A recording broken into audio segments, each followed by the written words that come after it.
Well, I'm sitting here with Patrick Bassett, the former president of NAIS and the president of Heads Up Educational Consulting. Thank you so much for joining us Happy today. to be here, George. Wonderful. A few questions for you. One of them is, as a teacher and a regional association director, NAIS former president, and a leadership consultant, you've been in a unique position to observe a broad range of independent schools over a long period of time. How have you noticed them change? They've changed rather dramatically since I started as an English teacher, a lacrosse coach, and dorm parent at a school called Woodbury Forest School, all boys boarding, in Woodbury Forest, Virginia, Central Virginia. So 45 years ago, my wife and I, right out of college, Williams College in 1970, went to this school. We were recruited. Those were the days when headmasters would actually go to places like Williams College to recruit the next generation of teachers. And we were fortunate enough to be recruited. And so upon my arrival, of course, I knew nothing about schools or teaching or how to work with adolescent boys, all boys school, 21-year-olds. And my wife knew less, actually. And so the only mentoring that we got, or that I received, was from my English department chair.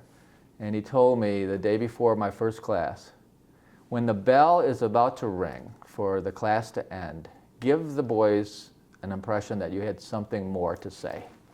So that was it, my entire professional development. So, it's a throw the 9-year-old into the water and hope he can swim kind of thing. So that's one very big change. I think we've become much more professional as a group of schools, and much more financed, focused on funding professional development, like what NYSAIS does, which, by the way, is among the best in the country, I think, and maybe in the world. So we've made opportunities for what I call professionalizing the profession, and that is a huge step forward. There are so many factors that are in play that are different. So when I was a young teacher and talked to the headmaster about tuitions, the conversation was all about keeping it affordable as the Ford car was affordable. So that was our benchmark. And as Fords actually got a little bit more expensive, but not much, slightly above inflation maybe, we kept in step for a very long time. But for 40-some years, we have actually put that notion of prudence aside, and what I would call, responsibility to be accessible. And we've raised, on average in the industry, I would say, tuitions by about 6% a year, which is not only twice or more, compounded much more than inflation, but it's also much more than wage increases, except for the top 1%. And the consequence of that is that only the top 1% can actually fully afford our schools. So everyone else who does come to our schools receives financial aid because they need to. So that is a very, very big shift. And at the same time, we've become much more diverse, not only racially and ethnically, but also socioeconomically, because we've made this huge commitment, as higher ed has, to financial aid. So those two trends are linked. And the last thing I'd say is that I'm here today in part to talk about what I see in terms of progressive education emerging in schools all over the country and the world. I've been in schools in 40 states and 38 countries. I've seen the best schools in the whole world. And in those best schools, they are having a conversation now about how should we deliver teaching. Because that conversation hasn't changed much in probably 600 years, but it's changed now. So I'd say the most exciting thing about where we are as an industry and in terms of education is it is the single most exciting time ever to be in schools. And I wish I were at the beginning of my career instead of the end, because I'd love to be a teacher in the classroom under these conditions. That's a lovely vision, and I wonder if you could take that a step further and talk a little bit about what you anticipate schools might look like 5 or 10 years from now if these trends continue. Well, I'm doing all this conversation around what we call the big shifts in education, and they're impacting education K-20, actually preschool through 20, graduate school. And it's all about the shift from teacher-centered, textbook, curated, subject and discipline oriented. This is the way we've done it for 600 years. And guess what? It's worked. It's worked pretty well for the elite, at least, for 600 years. To a much more progressive version and vision of what school should be. Actually, school should not be boring. I've never met someone who didn't say he was bored or she was bored most of the time in school. School should not be boring. School should be electrifyingly interesting. And it is once the students are learning hands-on, I get to collaborate with a team. Not after school. We've always been good at teaming after school. How about during school? Well, this is the revolution that began 100-some years ago with Maria Montessori and the Boy Scouts, Powell, I've forgotten his first name. And that whole experiential side of learning. And many of the schools, in fact, many in New York, have been with that tradition for 100-some years or more. But it hasn't impacted largely colleges or schools in terms of numbers until now. And we're learning what deep engagement can look like and feel like, and it's much more progressive than it's been. So if that is in fact where schools are heading, or a place you'd like to see schools head, what do you think schools should be doing now that they're not doing? What are the obstacles to supporting that kind of change? Schools, like churches, are fairly impervious to change. And there are different reasons for churches than for schools, although tradition, of course, is a common factor. Churches are hierarchical, and so most churches are very hierarchical, so the leader of the church gets to decide. The Pope and the bishops get to decide how we're going to deliver religion. In schools, though, public schools are hierarchical because the government runs public schools, the ultimate authority. What to teach, how to teach, what textbooks to use, which is a horrendous idea. It's actually ruined American public education. Centralized. The administrators of the systems don't even go in, they're not in schools, they're in separate buildings. Don't see students or teachers. Horrible idea. American public education was great through the 50s because it was decentralized and localized. And principals actually had the authority in hiring, firing, and in education and curriculum. So that changed, unfortunately. So there is no institution I can think of that gives more autonomy to teachers than independent schools. We have a very simple premise that's worked for 300 years. Hire the smartest people you can find, and don't bother them. Let them figure out how to teach and what to teach, and they'll end up teaching something that they're passionate about, and they'll transfer and model that passion. And so that's worked actually pretty well, I'd say, until it doesn't work. It doesn't work for all kids. And most kids are bored most of the time. I had a headmaster tell me once that when he was asked, well, what should teaching be about? What should the content, the curriculum be? And he said, well, it really doesn't matter so long as some of it is irrelevant and all of it is boring. That's sort of the old attitude towards school. Suck it up. Memorize what you have to memorize. You only have to remember it for 10 days, by the way, because that's all you will remember it for the test. So decades and decades, we're still doing it in most schools, right? So impervious to change until we do change, until you get teachers who are aflame with what's possible in converting to the 21st century. More blended learning, more technology infused, more collaborative, more critical thinking, actually, because the critical thinking is related to real-world problem solving. It's deeper. And the kids actually remember it because they're doing something with what they learn. So the big shift we've been talking about for at least 20 years.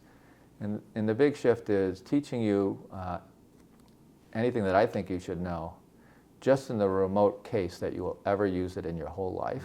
That's model A. Here's model B. You learn something, maybe from me, maybe from your peers, just in time. Not just in case, just in time, because we are building a robot, or we are solving a local environmental problem. And I do need some math and physics and chemistry, and I need it now. And I'll use it and remember it because I'm actually executing something in it. So I will say to the crowd that I'll be addressing today that I believe the best education in America is preschool and early primary grades and then graduate school. Because they have this one thing in common. They're well, a couple of things. They're team-based, and at both ends, the teachers and the professors know that if you put an interesting problem in the pathway of people, young or older, they'll self-organize. Imagine that. They'll self-organize. They'll use their own individual skills and collective better knowledge, and they'll solve the problem. So you can't think, well, I'd say this, two things. You can't find a Nobel Prize winning medical team or science team that's not global and collaborative, empowered by the internet in real time, and not to discover, because there's a different pathway to knowledge and different assumptions about things, discover breakthrough solutions, right? So this is what graduate schools could be: B school, architecture school, medical school, engineering school, law school, team-based, real-world problem solving. Preschool, graduate school. Everything in between is teacher in front of the class, kids in desks and rows, memorize what I have to say because it's important, and you'll use it on the test. Do you think that the financing that you described in terms of the different financial model that really describes independent school reality today, do you think that that increases the stakes and the resistance to change among school leaders? Do you think it's easier or more difficult now to make sort of high stakes decisions that would be perhaps risky? I think the biggest risk is not making high stakes decisions. I think we're going to have great and better competition from magnet schools and charter schools that are actually in many cases leading the way in delivering deeper, more engaging education. Take Illinois, for example. For 20-some years, the Illinois Math and Science Academy, which is a magnet boarding school for kids who test well in science and math, coming in as ninth graders, 100% project-based, not textbook-based. Its head, for maybe 15 years, was a Nobel Prize-winning physicist. And what he knew, and what the school became a leader worldwide in, is get those kids. Big change, because that's not where they came from. It's not what a single one of their schools did at the time. Huge risk. And so when you get entrepreneurs leading schools, interesting things happen. So the real risk is not being entrepreneurial, in my opinion, because there'll be more competition. The second thing is we've never actually been very good at demonstrating real value and outcomes. It's all brand-based, sort of a long halo effect from the fact that independent schools were the only ones that got kids get into really prestigious and selective colleges. And that halo has lasted a long time. It's about to disappear as other schools have. If that's the only metric, entrance into a selective college, more kids get into selective colleges, probably 10 times, no, maybe 6 times more, get into selective colleges from public schools than from our schools. We just have a higher rate. So what I'm really saying is that the schools that will prosper in the future for a more wealthy and educated consumer base will be the schools that demonstrate real-world outcomes. Not only my child went to the right college for him or her, by the way, it might not be the 3 on your list as a parent, but it will be, I promise you, the right college for your child. The college where your child will have a match and will prosper and flourish and do something significant, potentially. Anyway, the outcomes there is, were they better prepared than kids from other schools? And guess what? NYSAIS does a college-age alumni survey. We got tons of data. And the data is incredibly powerful. Every school needs to use this, even elementary schools, because kids will attribute much of their success in college to what they learned in elementary school. So anyway, we've got fantastic information emerging about not only are they well prepared, they're comparatively better prepared. They also graduate on time. Most students now don't graduate on time. They don't flunk out. 40% flunk out of college or drop out of college. So these are real-world outcomes that we have to gather the data. So the future of our prosperity will be marketing and messaging around outcomes. where you tell the stories, you profile your young graduates, and later in life as well, because what people want is success. But then you have to have data behind it. Oh yeah, they just picked their 5 most famous alumni. That doesn't wash with me. But if the collective data of those classes year after year is success in college and then life, that's compelling. Well, I have one final question. I know that data has guided much of your thinking about independent schools over time. And one of the things I've heard you talk about before is the changing demographic of school leadership and the retiring of the baby boom generation, and the sort of sea change that is potentially in store for our schools. What advice would you give to a new head of school who's just entering this phase of her or his career? This is the best advice I can give to you. If you mess up in your first month or two, and it's inevitable you will mess up and you will offend one or more constituencies. Here's what you do. You propose a change to the dress code, because this will distract every constituency for 6 months, right? You're not going to actually have a change, you're just going to propose it, and while everyone's distracted, you fix the big blunder you made. So that's my way of saying, you know what? This is an impossible job in many ways, but it's the best job in the world. You get to design and work with you get to design the future of a school. What's more important than that? You get to work with really smart constituents, but they're not in agreement with everyone else, and so you have to be strong as a leader. And the old idea of a leader, kind of a authority, top down, that's what heads were. Final, like God, final authority and everything. They would tell the colleges what students to take. That kind of authority, right? Long dead. Actually, in most at least most educational institutions, even at higher ed. So your authority comes from gathering people who will follow you and establishing a vision that's compelling, and being small experiments, as Jim Collins would say, not shoot bullets, not missiles, not bet the farm experiments.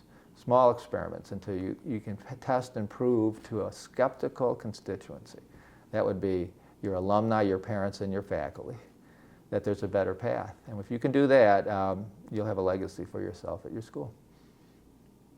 Well, thank you very much. Yep. I think that's outstanding advice, and thank you so much for sitting with us today. Good fun, as always. Good luck to you. Take care.